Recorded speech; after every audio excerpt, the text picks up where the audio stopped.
नमस्कार, मेरा नाम है ओम प्रकाश यादव और आप देख रहे हैं वॉइस ऑफ रिपब्लिक। सासाराम यानी रोहतास एक ज़माने में बाबू जगजीवन राम के नाम से जाना जाता था। जगजीवन राम जी दलितों के उस ज़माने में सर्वमान्य और सबसे बड़े नेता हुए।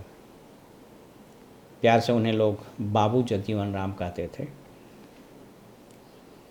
देश के रक्षा मंत्री के रूप में बहुत शोहरत कमाई उन्होंने और चरण सिंह के समय में देश के उप प्रधानमंत्री भी रहे। इस इलाके से सासाराम से 57 में जीत हासिल की उन्होंने राम सुभग सिंह के बाद। उसके बाद 62, 67, 71, 77, 80, 84 लगातार जगजीवन राम वहाँ से एमपी रहे। आपको याद होगा कि इमरजेंसी के बाद इन्होंने एक पार्टी बनाई थी, कांग्रेस फॉर डेमोक्रेसी। फिर जनता पार्टी, जयप्रकाश जी के नेतृत्व में आंदोलन हुआ, इंदिरा गांधी सत्ता से हटी और फिर जगजीवन राम सहित मोरारजी देसाई के नेतृत्व में ये लोग सरकार में आए। 89-91 में छेदी पासवान जनता दल से, उस वक़्त जनता दल एक था, आपको पता है, जनता दल टूट के आरजेडी और फिर वो जदयू बना।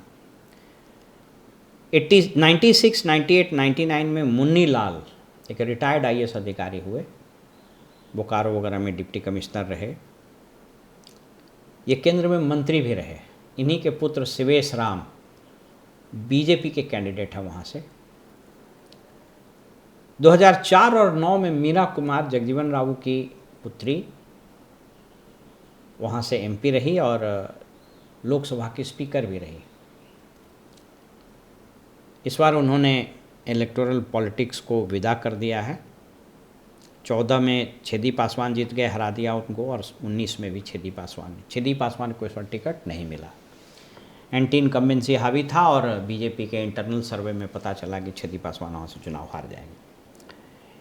इसलिए वहाँ पर शिवेश राम यानी मुन्नी लाल के पुत्र को टिकट बीजेपी ने दिया है।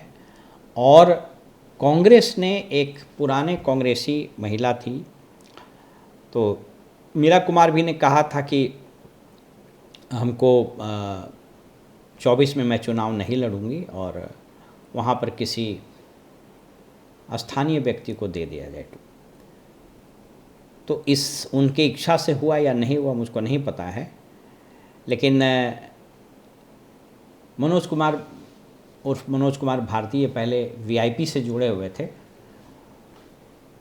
कांग्रेस ने इनको टिकट दिया, ये यूँ कहें कि आरजेडी के समर्थन से इसको टिकट मिला है। रूरल डेवलपमेंट इग्नो से इन्होंने पढ़ाई की। यशोदा देवी इनकी माता आजीवन कांग्रेसी रही और वो कैमूर महिला सेल की अध्यक्ष भी रही।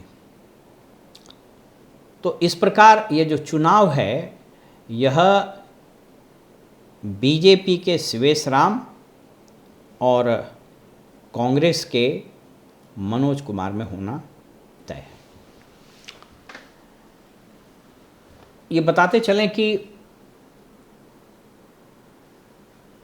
कांग्रेस और ख़ास करके इंडिया गठबंधन अपने सीटों के तालमेल को लेकर के जिस तरह से रिलक्टेंट रही या जिस तरह से अनिर्णय की स्थिति में रही, इसने कई जगह पर उसको नुकसान किया।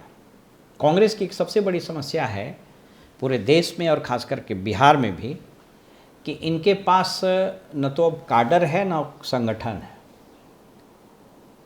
मुझको स्मरण है कि एक जगह है, मैं उनका नाम नहीं कोट करूँगा, जब कांग्रेस ने टिकट मांगा कि हमको इतना टिकट चाहिए तो उनसे पूछा गया कि आप नाम बता दीजिए कि कौन कौन कैंडिडेट आपके पास है।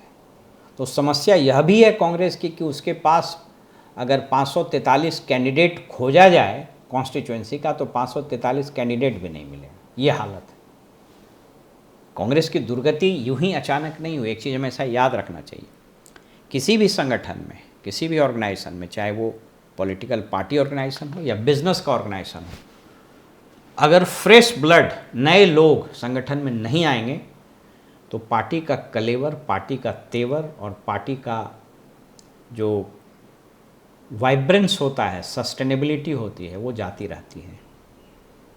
कांग्रेस एज ए पार्टी में विगत कुछ दशकों में स्थिति ये हो गई और आम लोगों में ये समझ में आने लगा कि यहाँ पर जो चाटुकार और कुछ लोग जो पावर पॉलिटिक्स करते हैं, ल्यूटियन जोन्स में रहते हैं या पटना जोन्स में रहते हैं, वही इसके ऑफिस बियरर बनते हैं। तो आम लोग जो आम राजनीतिज्ञ थे या आम वर्कर भी थे, उनको धीरे धीरे कटने शुरू हुए। आप सोच करके देखिए, बिहार के कांग्रेस पार्टी के अध्यक्षों की सूची उठा करके आप देख लीजिए। रामजतन सिन्हा गायब हो गए, पार्टी छोड़ दी। अशोक चौधरी पार्टी अध्यक्ष थे, जदयू में चले गए। अभी जो अध्यक्ष हैं आरजेडी में थे। तो कोई संगठन नहीं है। एनीवे, चर्चा का विषय वो नहीं है। मैं ये कहना चाह रहा हूँ कि कांग्रेस को वहाँ कैंडिडेट तक नहीं मिला और अंततोगत्वा वीआईपी से इनको बोरो करके लाया गया। वहीं शिवेश राम अपने पिता की विरासत को आगे बढ़ा रहे हैं। हालांकि बीजेपी हमेशा ये कहते रही है कि डायनेस्टी की पार्टी वो नहीं है, लेकिन अब हिंदुस्तान में कोई भी दल नहीं बचा जो डायनेस्टिक पॉलिटिक्स नहीं करता हो। विवेक ठाकुर हो, अनुराग ठाकुर हो, शिवेश राम हो, पंकज सिंह हो, जो भी हो, वो कहने की आवश्यकता नहीं है, क्योंकि राजनीति अब सेवा का नहीं, पैसा का धंधा हो गया। इसलिए जैसे लोग बिजनेस अपने बच्चों को ट्रांसफ़र कर देते हैं, ठीक उसी प्रकार पॉलिटिक्स भी लोग अपने बच्चों को ट्रांसफ़र करने लगे हैं। बहरहाल, अब ये एक्सेप्टेड हो गया है इंडिया के पॉलिटिक्स में।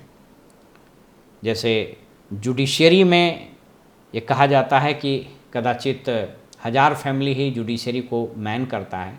बिहार में बात की जाती है कि 1200 परिवार ही पॉलिटिक्स में राज करते हैं। तो एनीवे, अब ये जो चुनाव यहाँ पर हो रहा है, यहाँ पर शिवेश राम शुरू से ही बहुत, मैंने इनफैक्ट इनको पहले से सिग्नल दे दिया गया था कि छेदी पासवान को टिकट नहीं मिलेगा। और ये उसी समय से पढ़े लिखे, यंग हैं और राजनीति की ठीक ठाक अनुभव है। फादर भी इनके प्रशासनिक सेवा में रहे, फिर पॉलिटिक्स में आए, उनका निधन हो गया। पटना में ये लोग रहते हैं। तो यहाँ पर मनोज कुमार कोई बहुत एग्रेसिव कंपेन कर रहे हो, कांग्रेस को बहुत एग्रेसिव कंपेन कर रहे हो। मीरा कुमार का बेटा चूँकि पटना से चुनाव लड़ रहा है, इसलिए उनका ध्यान सारा पटना में है। तो सासाराम के पॉलिटिक्स में ऐसे भी मीरा कुमारी बहुत अरिस्टोक्रेट नेता रही। लोग कहते हैं कि जीतने के बाद कभी लौट करके आती ही नहीं थी। तो उनका भी कोई खास वहाँ ये नहीं रहा है। तो संगठन की कमजोरी अब ले दे करके वीआईपी और तेजस्वी का ही सहारा है।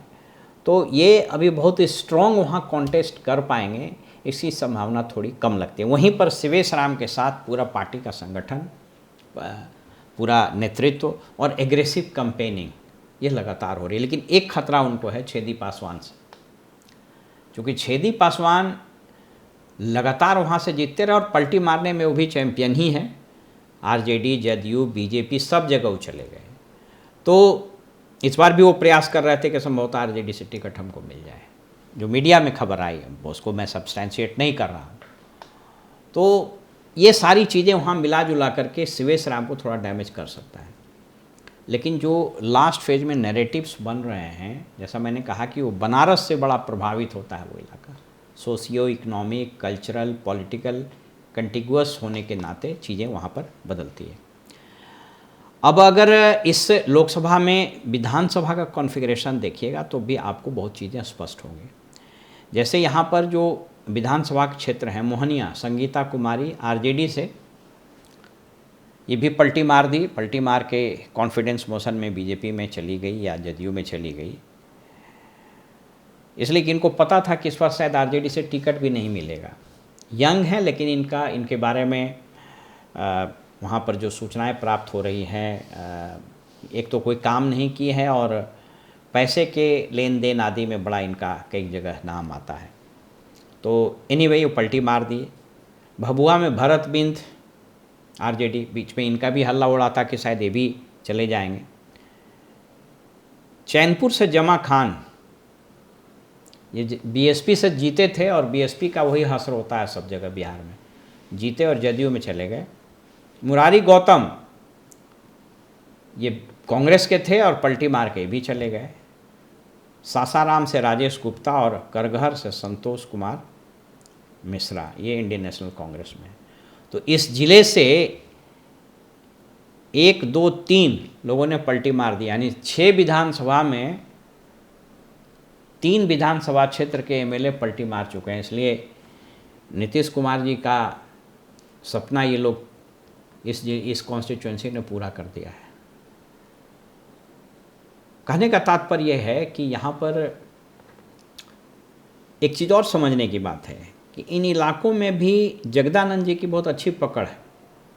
राजपूत की ठीक ठाक आबादी है यहाँ, दलितों की आबादी खास करके रविदास की बहुत स्ट्रांग होल्ड। इनफैक्ट कांग्रेस के ज़माने में या 70-80 के दशक में जब दलित राजनीति उतना स्ट्रांग नहीं था, उस वक्त भी सासाराम में दलित एसर्ट करते थे। तो दलितों का पॉलिटिकल अवेयरनेस वहाँ औरों से थोड़ा ज़्यादा स्ट्रांग है।